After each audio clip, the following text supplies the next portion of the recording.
ഇപ്പോൾ 1 litre diesel ഇതിനകത്ത് ഒഴിച്ചു കഴിഞ്ഞാൽ എത്ര കിലോമീറ്റർ ഓടും? ശരിക്കും പറഞ്ഞാൽ 100 കിലോമീറ്റർ ഓടും. ഒരു വണ്ടി വാങ്ങിച്ചുകൊണ്ട് വന്ന് ഞാൻ ഡീസലാക്കിയതാണ്. പമ്പ് സെറ്റിന്റെ ഇഞ്ചിനാണ് ഇതിനകത്ത് വെച്ചിരിക്കുന്നത്. അപ്പോൾ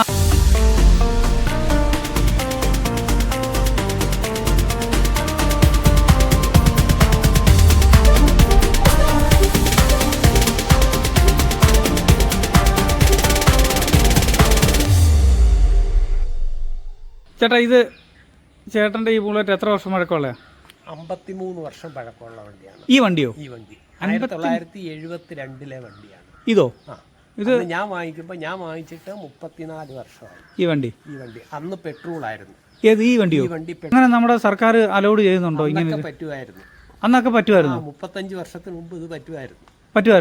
അപ്പൊ ഇതിന്റെ പേപ്പർ വർക്കും കാര്യങ്ങളും ഒക്കെ ഇതിനകത്ത് RC ബുക്കിനകത്തൊക്കെ ഡീസലാണ്. ആദ്യം ഇത് വണ്ടി കമ്പനി ഇറക്കുമ്പോൾ ഇത് പെട്രോൾ ആയിരുന്നു. റോയൽ എൻഫീൽഡിന്റെ പെട്രോൾ വണ്ടിയായിരുന്നു. ആ ഇഞ്ചിനെ എടുത്ത് കളഞ്ഞിട്ട് ഞാൻ ഡീസൽ ഇഞ്ചിൻ കയറ്റിയതാണ്. ഇത് വേറെ പഴയ വണ്ടിയുടെ എഞ്ചിൻ ഇതിനകത്ത് കയറ്റിയതാണോ? വണ്ടിയുടെ ഇഞ്ചിനല്ല, ഈ പമ്പ് സെറ്റിന്റെ ഇഞ്ചിനാണ്. പമ്പ് സെറ്റിന്റെ എഞ്ചിനോ? ക്രോംപ്ടൺ ഗ്രൂസ് എന്ന് പറയുന്ന ഒരു കമ്പനിയുടെ ഇഞ്ചിനാണ് ഇതോ? ആഹാ. ഇത് പെട്രോൾ എഞ്ചിൻ എടുത്ത് മാറ്റിയിട്ട് അതിനകത്ത് ഇത് സെറ്റ് ചെയ്ത് ചേസ് ഒക്കെ കുറച്ച് ആൾട്രേഷൻ ചെയ്ത് ഇഞ്ചിനോടെ കയറ്റി വെച്ചിരിക്കുകയാണ്. ഇത് എവിടെയാ ഇതിന്റെ ഇത് ഇങ്ങനെ നിർമ്മിച്ച് ഓൾട്രേറ്റ് ചെയ്തത്? ഞാൻ തമിഴ്നാട്ടിലാണ്. ചെന്നൈയിലായിരുന്നു ഇത് ചെയ്തത്. ചെന്നൈയിലാണ് ഇതെല്ലാം സെറ്റ് ചെയ്തത്. അത് ശരി. എനിക്ക് ചെന്നൈയിലായിരുന്നു ജോലി. അപ്പൊ അവിടെ ഇരുന്നുകൊണ്ട് ഇങ്ങനത്തെ പണികളൊക്കെ ചെയ്തതാണ്. ഇപ്പൊ 1 ലിറ്റർ ഡീസൽ ഇതിനകത്ത് ഒഴിച്ചു കഴിഞ്ഞാൽ എത്ര കിലോമീറ്റർ ഓടും? ശരിക്കും പറഞ്ഞാൽ 100 കിലോമീറ്റർ ഓടും. 1 ലിറ്റർ ഡീസലിനകത്ത് 100 കിലോമീറ്റർ. പക്ഷേ 100 കിലോമീറ്റർ അങ്ങോട്ട് പമ്പ് അഡ്ജസ്റ്റ് ചെയ്ത് വെക്കുമ്പോൾ ഇത് കയറ്റമൊക്കെ കയറാൻ ഇച്ചിരി ബുദ്ധിമുട്ടാണ്. അതുകൊണ്ട് പമ്പ് അഡ്ജസ്റ്റ് ചെയ്ത് 90 കിലോമീറ്ററിൽ വെച്ചിരിക്കുക. 90 കിലോമീറ്റർ ഓടും ഇപ്പം 1 ലിറ്റർ ഡീസൽ അടിച്ചാൽ. 1 ലിറ്റർ ഡീസൽ അടിച്ചാൽ ഞാൻ തിരുവനന്തപുരത്ത് പോകും. ഇവിടുന്ന് 1 ലിറ്റർ ഡീസൽ തിരുവനന്തപുരത്ത് പോകും. ഒറ്റ ലിറ്ററിൽ? കരുനാപ്പള്ളിയിൽ നിന്ന് ഞാൻ തിരുവനന്തപുരം പോയിട്ടുണ്ടോ? ഉണ്ട്. 1 ലിറ്റർ ഡീസൽ? 1 ലിറ്റർ ഡീസലില്. അത് ശരി. ഇത് എത്ര വർഷം പഴക്കമുണ്ട്? 53 വർഷം പഴക്കമുണ്ട്. 53 വർഷം പഴക്കമുണ്ട് ഈ വണ്ടിക്കില്ലേ? ഇപ്പൊ ഇത് കേരള രജിസ്ട്രേഷൻ, നമ്മുടെ കരുനാപ്പള്ളി രജിസ്ട്രേഷൻ തന്നെയാണ് അല്ലേ? മാറ്റിയതാണ്. 2 മാസത്തിന് മുമ്പ് ടെസ്റ്റ് കഴിഞ്ഞ വണ്ടിയാണ്. 2 മാസം മുമ്പ് ടെസ്റ്റ് കഴിഞ്ഞു. പേപ്പറെല്ലാം കറണ്ടിലിരിക്കുകയാണ്. RC ബുക്കിനകത്ത് ഡീസൽ ഇഞ്ചിനാണ് എൻഡോഴ്സ്മെന്റ് ചെയ്തിരിക്കുന്നത്. ആണോ? അതെ. ഇതൊന്ന് സ്റ്റാർട്ട് ചെയ്യാവോ ചേട്ടൻ? എവിടെയാണ് ഇതിന്റെ സ്റ്റാർട്ടിംഗ് പോയിന്റ് ഒക്കെ? സെൽഫ് സ്റ്റാർട്ടോ? ഇത്രയും പഴക്കമുള്ള വണ്ടി സെൽഫ് സ്റ്റാർട്ടോ? Self start. ഇത് മാരുതിയുടെ സ്റ്റാർട്ടറാണ് ഇതിനകത്ത് വെച്ചിരിക്കുന്നത്. മാരുതി കാറിന്റെ സ്റ്റാർട്ടറും പഴയ ഫിയറ്റ് കാറിന്റെ ക്രാങ്കിയാണ് വെച്ചിരിക്കുന്നത്. ഇതിനകത്ത് അങ്ങനെ ആൾട്രേഷൻ ചെയ്തെടുത്താണ്. സ്റ്റാർട്ട് ചെയ്യുന്നുണ്ട്.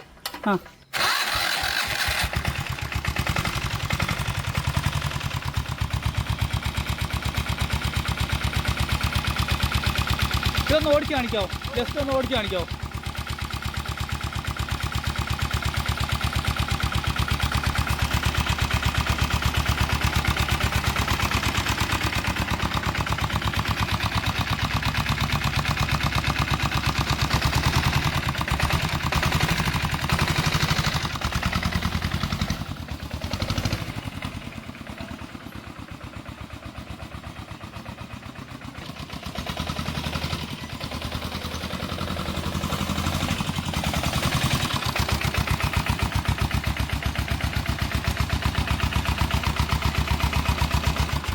ഇതിന്റെ ഗിയർ ഒക്കെ പഴയ ആ ബുള്ളറ്റിന്റെ 4 ഗിയർ, ഫോർവേഡ് 4 ഗിയർ.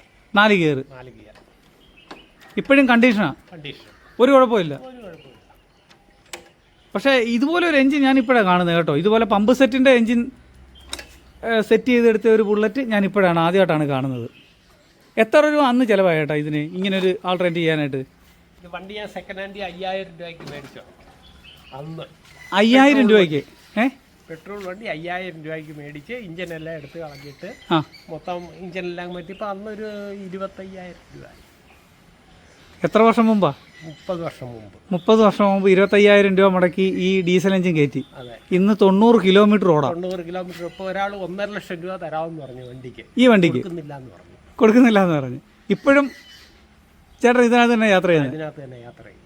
പുക ടെസ്റ്റും മറ്റു കാര്യങ്ങളും അല്ല, പേപ്പറെല്ലാം പുക ടെസ്റ്റും എല്ലാം കറക്റ്റാണ്. എല്ലാം കറക്റ്റാണ്. ഇനി ചേട്ടന് വേറെ എന്തെങ്കിലും വെറൈറ്റി ആയിട്ടുള്ള വാഹനങ്ങളുണ്ടോ? വേറെ കാറുണ്ട്, ഇലക്ട്രിക് സൈക്കിളുണ്ട്. അതൊന്ന് കാണിക്കാവോ? ഇലക്ട്രിക് സൈക്കിള് ഇത് ഞാൻ ഉണ്ടാക്കിയ സൈക്കിളാണ്. ഇത് സാധാരണ ഒരു സാധാരണ സൈക്കിളാണ്. ആ ഈ 27.5 ഒരു സൈക്കിളാണ്. ഹെർക്കുലീസിന്റെ വണ്ടിയാണ്, വലിയ വണ്ടിയാണ്. അതിന്റെ ഫ്രെയിം ഇങ്ങനെ ആയിരുന്നു. അത് കയറാനുള്ള സൗകര്യം. ഈ 27.5 എന്ന് പറഞ്ഞത് എന്താണ് ഉദ്ദേശിച്ചത്? ഹെർക്കുലീസ് വണ്ടിയുടെ സൈസാണ്, സൈക്കിളിന്റെ സൈസ് 27.5. അതാണോ ഈ വാഹനം? ഈ വാഹനം സാധാരണ ഹെർക്കുലീസ് സൈക്കിൾ ആ പ്രായമുള്ള ആൾക്കാരൊക്കെ ഓടിക്കുമല്ലോ, ആ വണ്ടിയാണിത്. ആ വണ്ടി അത്. അപ്പോൾ അതിന് എന്തൊക്കെ മോഡിഫിക്കേഷൻ ഇതിനകത്ത് ചെയ്തേക്കുന്നത്? ആദ്യമേ ചെയ്തതെന്ന് പറഞ്ഞാൽ ഫ്രെയിം കട്ട് ചെയ്ത് താഴോട്ട് ഇറക്കി വെച്ച്, ഇതല്ലെങ്കിൽ കാല് പൊക്കി കയറാനൊക്കെ ഒരു ബുദ്ധിമുട്ട്. പണ്ടത്തെ ഇതുണ്ട്. അതിനെ കട്ട് ചെയ്ത് താഴെ വെച്ച് വെൽഡ് ചെയ്തിരിക്കുകയാണ്. ഓക്കെ. അത് കഴിഞ്ഞിട്ട് ഇതിനെ ഇലക്ട്രിക് ആക്കിയിരിക്കുകയാണ്. ഇലക്ട്രിക് സൈക്കിളാണോ? ഇലക്ട്രിക് സൈക്കിളാണ്. ഇതിനെന്തൊക്കെ ഇപ്പോൾ അതിൻ്റെ വീലിനകത്ത് മോട്ടർ വെച്ചിരിക്കുകയാണ്. ഇതിൻ്റെ ബാക്കിൽ അല്ലേ? ആക്സിലേറ്റർ കൊടുത്താണ് ഇത് നമ്മുടെ സൈക്കിളിൻ്റെ ആ ഒരു പിടിയെ തന്നെ ആക്സിലേറ്റർ എല്ലാം സെറ്റ് ചെയ്ത് വെച്ചിരിക്കുകയാണ് അല്ലേ? അത് ശരി. എത്ര കിലോമീറ്റർ ആണ് ഇത് പോകുന്നത്? 40 കിലോമീറ്റർ. ഇതെവിടെയാ ചാർജിങ് പോയിന്റ് ഒക്കെ? നമ്മൾ KCBയുടെ അതിലോട്ട് ചാർജ് ചെയ്യണോ അതോ സോളാറിൽ വെച്ച് ചാർജ് ചെയ്യണോ? ഇതിനൊരു ചാർജറുണ്ട്. മൊബൈൽ ചാർജ് ചെയ്യുന്ന മാതിരി ചാർജർ വെച്ച് ഇതിനകത്തോട്ട് ഒരു ചാർജിങ് പോയിന്റ് ഇതിനകത്തുണ്ട്. ഇതിനകത്തോട്ട് ചാർജ് കുത്തത്തെ. ബാറ്ററി ഇതിനകത്ത് തന്നെ സെറ്റ് ചെയ്തിരിക്കുക. ലിഥിയം ബാറ്ററി ഇതിനകത്ത് വെച്ച്. ലിഥിയം ബാറ്ററി ഉണ്ടല്ലേ? എത്ര കിലോമീറ്റർ ആണ് ഇതിന്റെ കപ്പാസിറ്റി എന്ന് പറഞ്ഞാൽ? Capacity 40 kilometre. ഈ സൈക്കിൾ കപ്പാസിറ്റി 36 വോൾട്ട് 12Ah ബാറ്ററിയാണ്. 12Ah ബാറ്ററിയാണ്. അപ്പോൾ 40 കിലോമീറ്റർ തോടും. 40 കിലോമീറ്റർ ധാരാളം പോയിട്ട് ഒറ്റ ചാർജിങ് തന്നെ. ചാർജ്. ഇനി ഇതിനകത്ത് വേറെ എന്തൊക്കെ പ്രത്യേകത? കായംകുളം പോയിട്ട് തിരിച്ചു വരും. കായംകുളം പോയിട്ട് തിരിച്ചു വരും ഈ സൈക്കിളിൽ? ഈ സൈക്കിൾ പോയിട്ട് തിരിച്ചു വന്നാലും ചാർജ് തീരത്തില്ല. അപ്പോൾ നമ്മൾ പെഡൽ വെച്ചിട്ട് ചവിട്ടേണ്ട കാര്യങ്ങളൊന്നും ഇല്ല. പെഡൽ ചവിട്ടിയിട്ടുണ്ടെങ്കിൽ ഇനി കിലോമീറ്റർ കൂടുതൽ ഈ പെഡൽ വെച്ച് വേണമെങ്കിലും യൂസ് ചെയ്യാം. ബാറ്ററിയുടെ ചാർജ് തീർന്നാലും എക്സസൈസിന് വേണ്ടി. അതെ, ബാറ്ററിയുടെ ചാർജ് തീർന്നാലും നമുക്ക് ഇത് യൂസ് ചെയ്യാം. അപ്പോൾ ആ പെഡൽ ഗിയറും ഉണ്ട്. ഗിയർ സിസ്റ്റം അല്ല ഇവിടെയാണോ? ഗിയർ സിസ്റ്റം നടി ഇതിനകത്ത് വെച്ചിരിക്കുന്നത്. ഗിയർ ഷിഫ്റ്റ് ചെയ്യുന്ന നടി ഇതിനകത്ത്. അവിടെയാണ് അതിൻ്റെ ഗിയറിൻ്റെ ഷിഫ്റ്റ്. പിടിച്ചിരിക്കുന്നത്. ഗിയറെല്ലാം അവിടെ തന്നെയാണല്ലേ? സാധാരണ ഒരു സൈക്കിളിനെ നമ്മൾ ഇതൊരു ഇലക്ട്രിക് സൈക്കിളായിട്ട് മാറ്റി. പിന്നെ സ്വിച്ച് എന്താ ഏട്ടാ അതിരിക്കുന്നത്? ഇത് ഹോണിൻ്റെ. ഹോണും ഉണ്ട്, ലൈറ്റും ഉണ്ട്, ഹെഡ് ലൈറ്റ് ഉണ്ട്.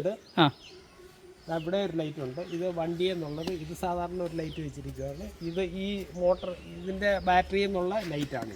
ബാറ്ററി എന്നുള്ള പവറാ അതെ. അപ്പോൾ ഇതെല്ലാം ചേട്ടൻ തന്നെയാണ് സ്വന്തമായിട്ട് ഇതെല്ലാം ആൾട്ടർനേറ്റ് ചെയ്ത് എടുത്തേക്കുന്നത് ഇല്ലയോ? Electric cycle. എത്ര രൂപ ചിലവായിട്ടുണ്ട് ഈ ഒരു സൈക്കിൾ ഇങ്ങനെ ഒരു ആൾട്ടർനേറ്റ് ചെയ്യാനായിട്ട് ഉദ്ദേശം? സൈക്കിള് പഴയ സൈക്കിളാണ്. സൈക്കിൾ ഇല്ലാതെ 28,000 രൂപ. 28,000 രൂപ ആയിട്ടുണ്ട്. നല്ല രീതിയിൽ ചെയ്യുവാണ്. നല്ല രീതിയിൽ ചെയ്തെടുക്കുന്നുണ്ട്. വേറെ ഒന്നുണ്ട്, ഈ ചെയിൻ ഡ്രൈവ് എന്ന് പറയുന്ന വേറെ ഒരു മോട്ടറുണ്ട്. ആ മോട്ടർ വെക്കുമ്പം അത്രയും കോസ്റ്റ് വരത്തില്ല. 18,000 രൂപയെ വരും. അതായത് ഈ മോട്ടറിന്റെ ആ ഒരു കപ്പാസിറ്റി. ഈ മോട്ടറിനെന്ന് പറഞ്ഞാൽ അത് ചെയിൻ ഡ്രൈവ് ആണ്. മോട്ടർ ഇവിടെ ഫിറ്റ് ചെയ്യും. ഫിറ്റ് ചെയ്തിട്ട് അതൊരു ചെയിൻ വഴി കറങ്ങും.